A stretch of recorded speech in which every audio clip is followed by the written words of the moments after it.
From the newsrooms of the Sydney Morning Herald and The Age, this is Please Explain. I'm Samantha Selinger-Morris. It's Wednesday, August 16.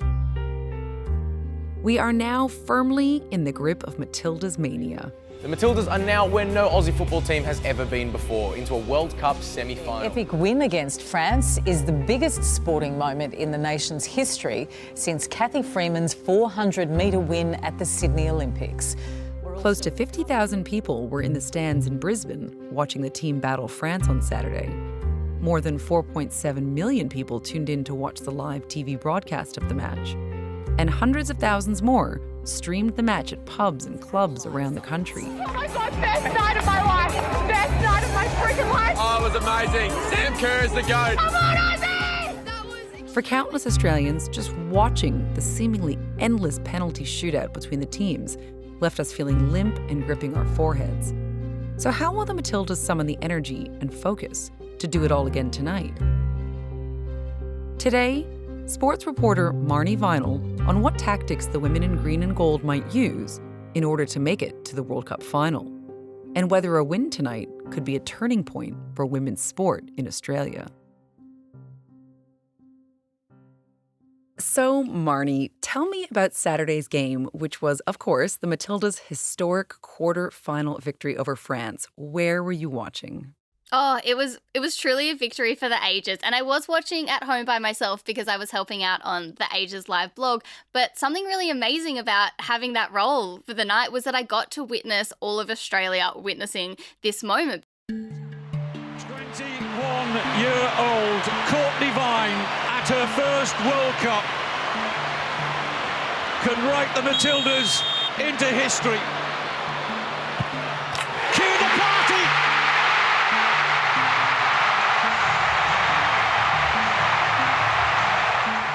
There was nearly 50,000 people in the stands watching the game, and then you had 5 million people on TV and then streaming it. Wild scenes in Brisbane, the engine. There was vision of AFL coaches delaying their press conference so that they could watch the penalty shootout on a phone together. There was people in the concourse of the MCG missing the actual action between Carlton and Melbourne on the field so that they could watch the screens of the Matildas penalty shootout. No Australian team, male or female, has ever reached a World Cup semi-final. So right across the country, everyone, it really did stop the nation. Everyone stopped to watch this penalty shootout, and I got to witness all of that, and that actually made me just unbelievably emotional. And when they won, I hear you had a fairly extreme reaction. I did, yeah, like proper heaving, crying, and then I had to compose myself because there was still work to do, and I had to jump on the England-Colombia game right afterwards, but I did have a 5-minute FaceTime to my mum and dad where I was proper sobbing.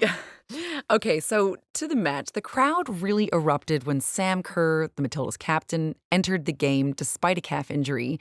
But there's another player on everyone's mind, and that's goalkeeper Mackenzie Arnold, who really saved the team in that incredibly stressful 17 minutes of penalties.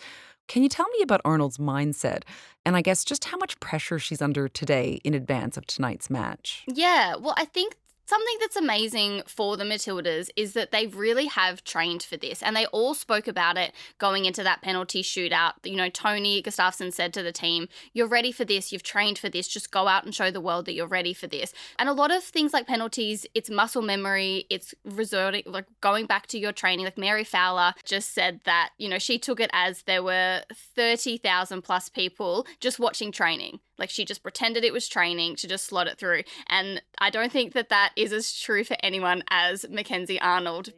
I'm still processing this. I think it might take me a couple of days, but we have a quick turnaround, so I have to figure it out quite soon. But yeah, unreal. I'm speechless right now, to be honest. I cannot imagine being a goalkeeper, having the weight of Australia.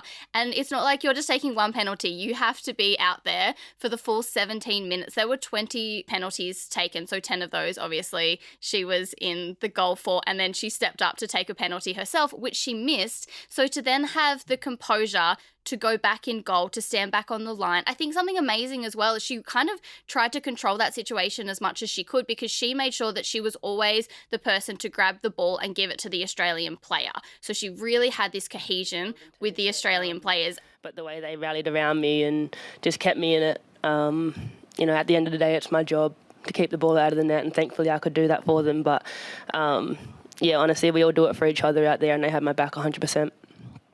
And the fact that it was Mackenzie Arnold, I think, is such a rewarding moment for a lot of Matildas fans for so long, because it was only 6 months ago that Australia played Spain and lost 7-0, and it was Mackenzie Arnold that was brought on at halftime to kind of train her up against these top European sides, but she was brought on at halftime and had 6 goals scored against her in 45 minutes. It was, and a lot of that also came down to the fact that Sam Kerr, Hayley Raso, Caitlin Ford weren't playing that game.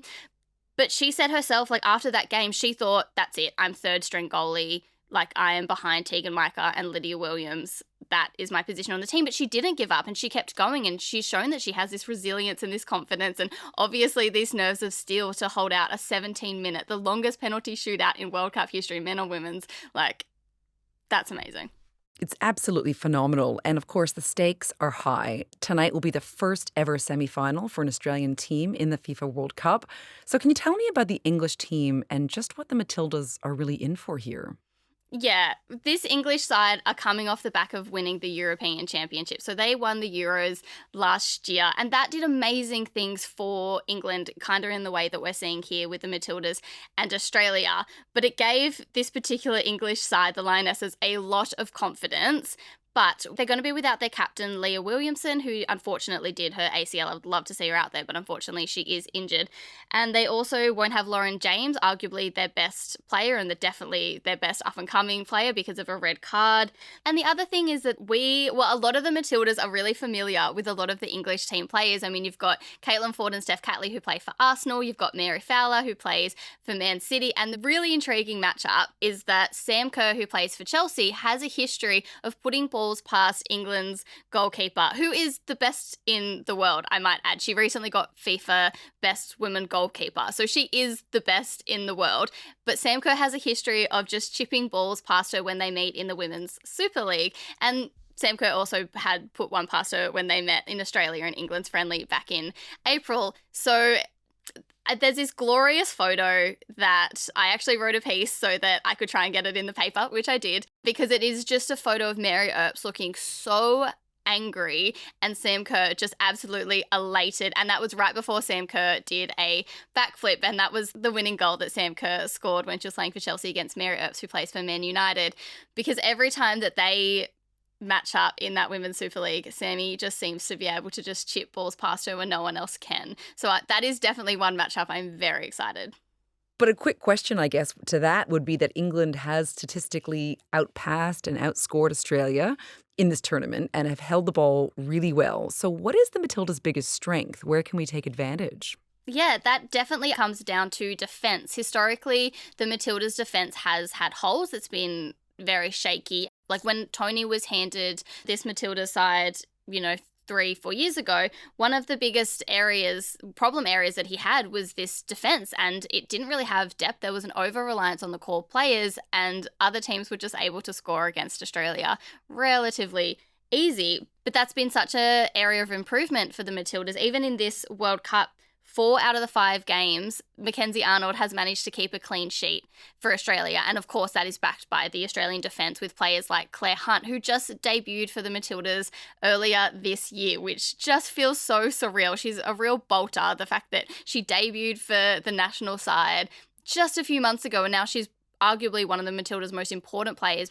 And we kept clean sheets even before the World Cup against England, against France just this year. So I think that our defence will be a really strong advantage for Australia, especially going up against England, because we know Australia are a really attacking side. They love to press. If they can keep a clean sheet, England won't be able to get past us.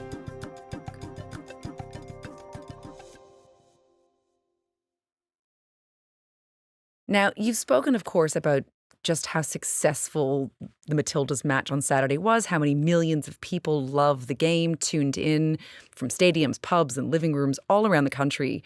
But this level of attention isn't actually reflected in the prize money, is it?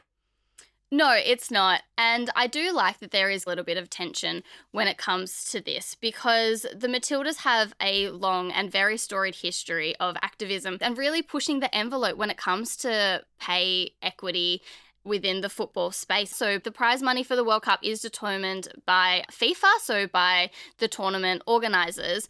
And for the women's game, it's 160 million that's placed on the table, but for the men's, they were offered 643 million. So there is a bit of disparity between that. And we saw all the Matildas, they put out a collective statement, a video similar like we saw the Socceroos do in their World Cup in Qatar. We call on those who run the game to work to provide opportunities for girls and women in football, whether that be players, coaches, administrators or officials. And we call on all those in positions of power across football, business and politics to come on this journey with us to make women's football as big as it can be, here and around the world.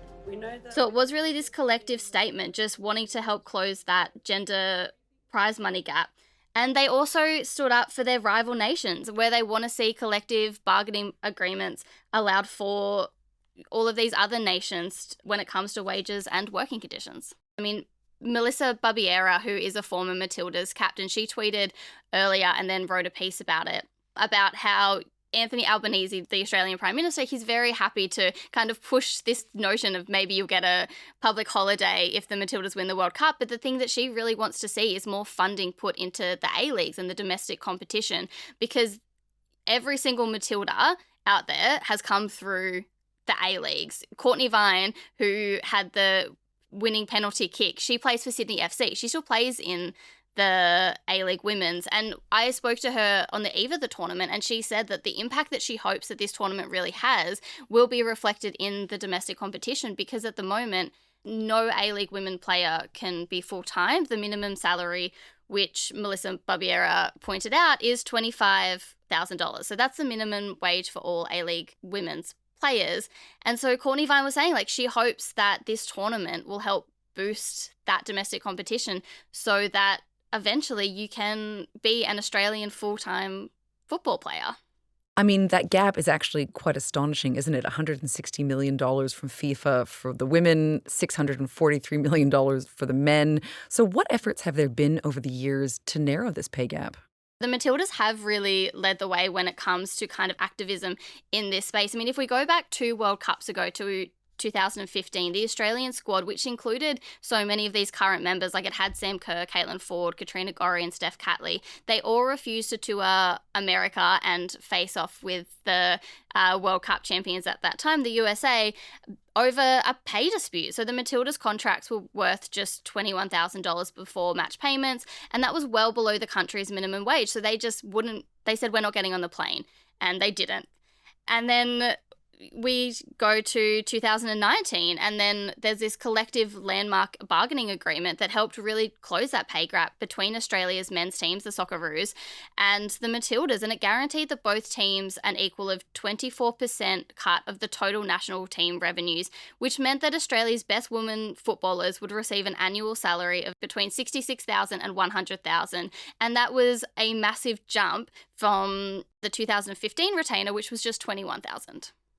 Okay, so it seems here that FIFA has vastly underestimated the viewership and interest in these games that women are playing.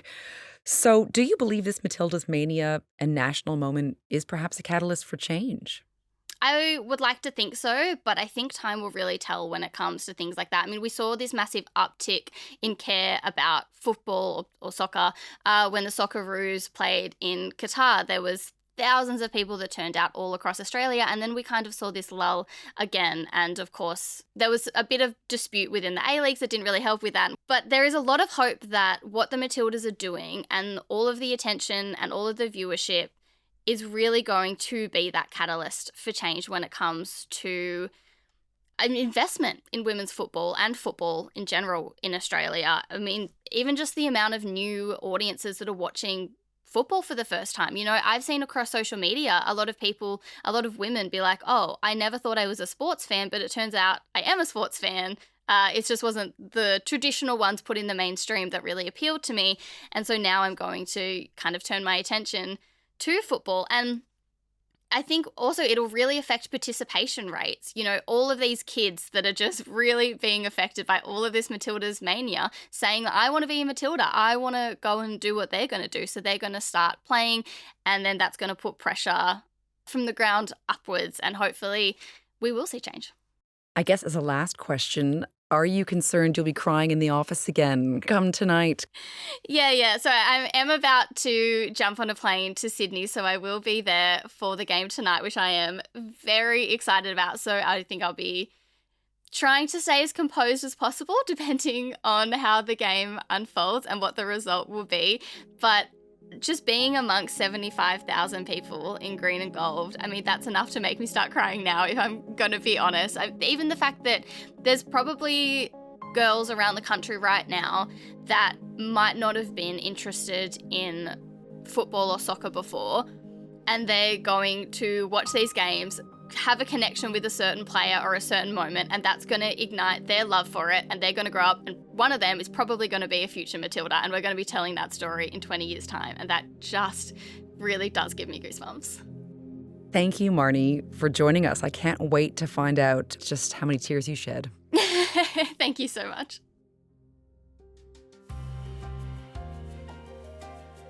Today's episode of Please Explain was produced by Chi Wong and Julia Carr-Katzel. Our executive producer is Ruby Schwartz. Please Explain is a production of The Age and the Sydney Morning Herald. If you enjoy the show and want more of our journalism, subscribe to our newspapers today. It's the best way to support what we do. Search The Age or smh.com.au/subscribe. I'm Samantha Selinger Morris. This is Please Explain. Thanks for listening.